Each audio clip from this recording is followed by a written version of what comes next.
Hello student, आज हम सीखेंगे गोलीय दर्पण से संबंधित विभिन्न पद।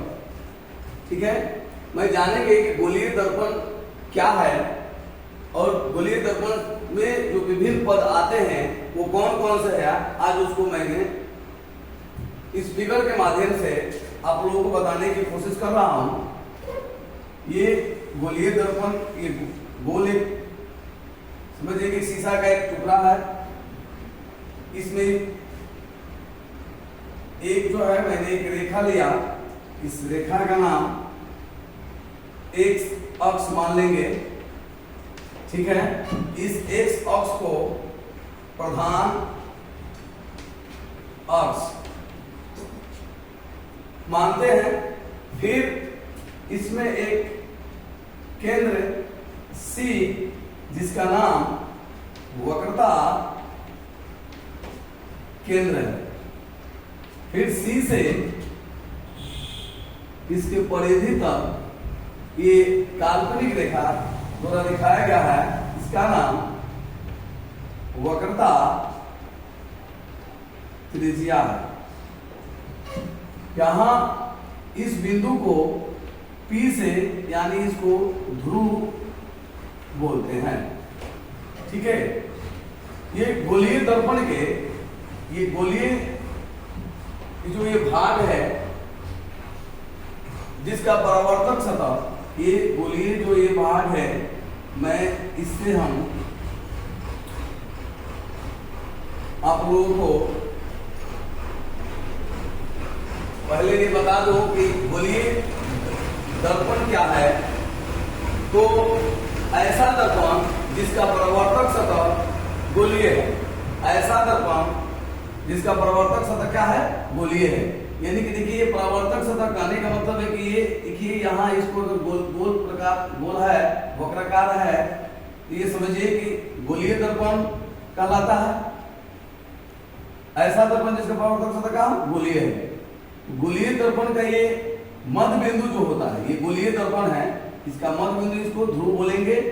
और गोलीय दर्पण से हम जानेंगे कि अवतल दर्पण और उत्तल दर्पण किस प्रकार प्राप्त करते हैं। ठीक है, देखिए अवतल दर्पण के बारे में आपको मालूम होगा। ऐसा दर्पण जो क्या हो, बाहर की ओर कलई किया गया हो। ठीक है, और जिसका परावर्तक सतह किधर से हो, अंदर से। परावर्तक सतह अंदर से हो, वह क्या कहलाएगा, अवतल दर्पण।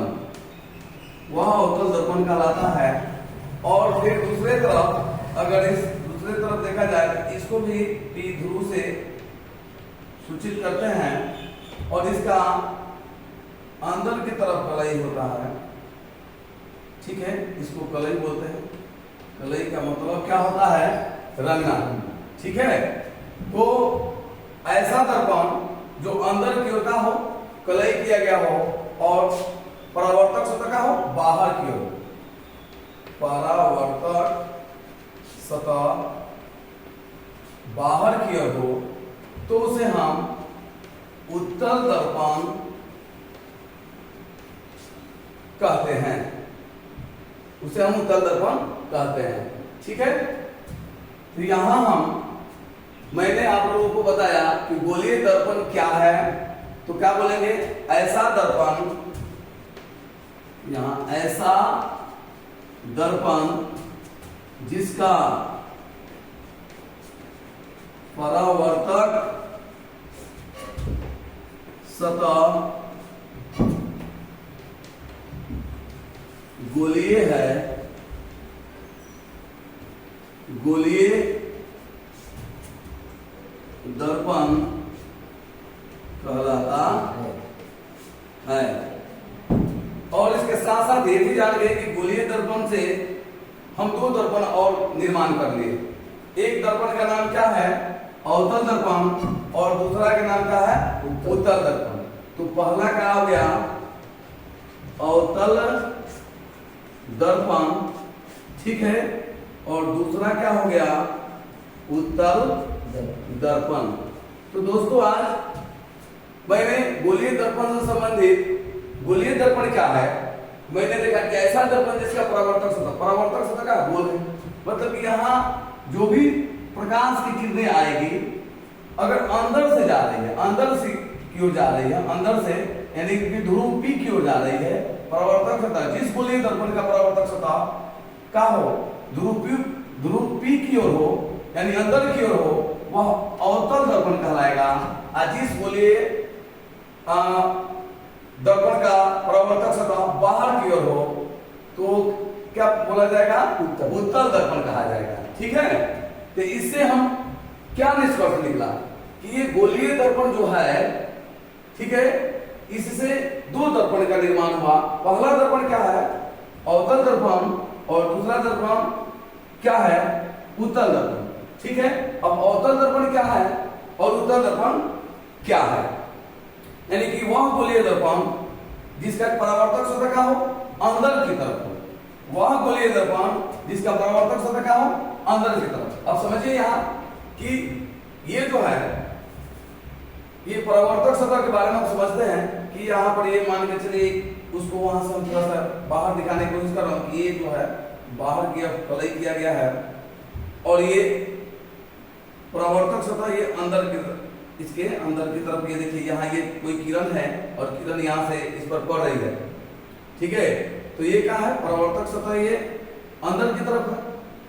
तो जिस गोलीय दर्पण का परावर्तक सतह अंदर की ओर हो अर्थात ध्रुव की ओर हो वह अवतल दर्पण कहलाएगा, अवतल दर्पण कहलाएगा। ठीक है, वह अवतल दर्पण कहलाएगा। ओके, अवतल दर्पण क्या बोला कि जो जिस गोलीय दर्पण का परावर्तक सतह का हो अंदर की ओर हो और बाहर से कलई किया गया है, क्या है, परावर्तक सतह अंदर की ओर हो और बाहर से कलई किया गया हो, अवतल दर्पण कहलाएगा। और उत्तल दर्पण क्या है, जिस गोलीय दर्पण का परावर्तक सतह का हो बाहर की ओर, कहां हो, बाहर की ओर बाहर की ओर का मतलब क्या है, इधर से प्रकाश आएगी और पड़ेगा और अंदर की तरफ का होगा कलई किया गया है, तो इसको क्या बोलेंगे, उत्तल दर्पण, इसको उत्तल दर्पण हम कहेंगे। ठीक है, तो मैंने आज आप लोगों को गोलीय दर्पण से अवतल और उत्तल किस प्रकार बनता है मैंने आपको बताया। ठीक है, फिर नेक्स्ट क्लास में हम जो है आप लोगों को दर्पण सूत्र के बारे में बताएंगे कि 1/v प्लस 1/u बराबर 1/f। ठीक है, ये कैसे ये प्रूव किया जाएगा मैंने आपको बताऊंगा नेक्स्ट की क्लास में। ठीक है, जय हिंद, जय भारत।